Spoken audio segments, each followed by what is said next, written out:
Hello friends, welcome to my channel. आज के topic में बात करें कि भारत की क्या विदेश नीति है। इंटरनेशनल पॉलिटिक्स में, अंतर्राष्ट्रीय राजनीति में भारत क्या काम कर रहा है, कैसे वो विश्व गुरु बनने की होड़ में आगे बढ़ रहा है, क्या क्या नीति को वो अपना रहा है, भारत की नई चाल क्या होने वाली है विश्व गुरु बनने की होड़ में। इन सारे टॉपिक्स पे आज की वीडियो हमारा है। तो सबसे पहले हम बात करते हैं कि गुटनिरपेक्षता, भारत की जो विदेश नीति है वो उसने क्या क्या चालों को अपनाया है, कैसे कैसे वो काम करता है। देखिए, क्या आप देखिए, आज से 10 साल पहले जो भारत था, क्या आज भी वही भारत है? आपको देख के अंदाजा लगता है? दुनिया की बात करें तो भारत पूरी तरह से बदल चुका है। समझने की कोशिश करते हैं कि इसके पीछे क्या पक्ष है, भारत की विदेश नीति के लिए क्या भारत चाल रखता है और विश्व में कैसे अपने आप को रिप्रेजेंट करने की कोशिश कर रहा है। गुट निरपेक्षता सबसे पहला पॉइंट और सबसे इंपॉर्टेंट पॉइंट है आपका, गुट निरपेक्षता से बहुसंरेखन।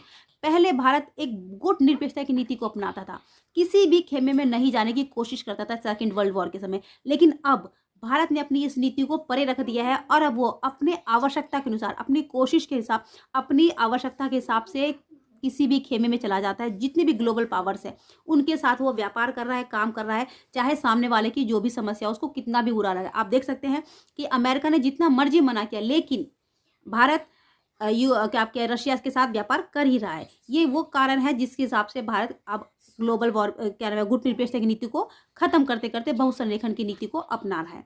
उसके बाद है आर्थिक शक्ति का उपयोग। पहले विदेश नीति केवल राजनीति थी, पर भारत अब अपनी अर्थव्यवस्था और बाजार की उपयोग कूटनीतिक दबाव बनाने के लिए करने रहा है। ठीक है, जिसमें भारत अपने आवश्यकता अनुसार विश्व व्यापार कर रहा है।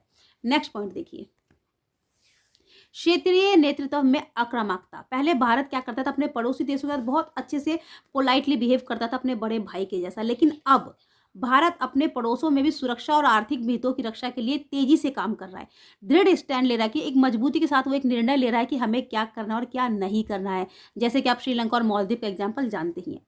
इसके अलावा है डायस्पोर के हथियार बनाना। पहले जो एनआरआईज थे, जो भारत के विदेशी लोग थे, उनके साथ कुछ बस राजनीतिक संबंध होता था। लेकिन अब ये दुनिया भर के प्रवासी भारतीय जो है वो राजनीतिक और सांस्कृतिक संबंधों को मजबूत करने का भी काम करते हैं, जिन्हें भारत सॉफ्ट पावर की तरह यूज कर रहा है। उसके अलावा है नेक्स्ट पॉइंट, बहुपक्षीय मंचों पर मुक्ता। भारत अब जितने भी इंटरनेशनल मंच है, G20 है, संयुक्त राष्ट्र सुरक्षा परिषद है, या जलवायु परिवर्तन, इन सभी पे बहुत अच्छे से काम कर रहा है, अपने आप को रिप्रेजेंट करने का, उनकी अगुवाई करता है।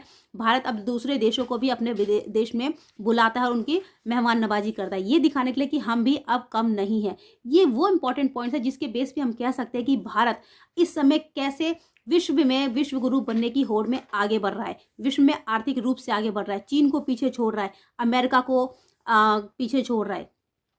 ऐसे और चैनल्स के लिए और वीडियोस के लिए चैनल को सब्सक्राइब करें, वीडियो को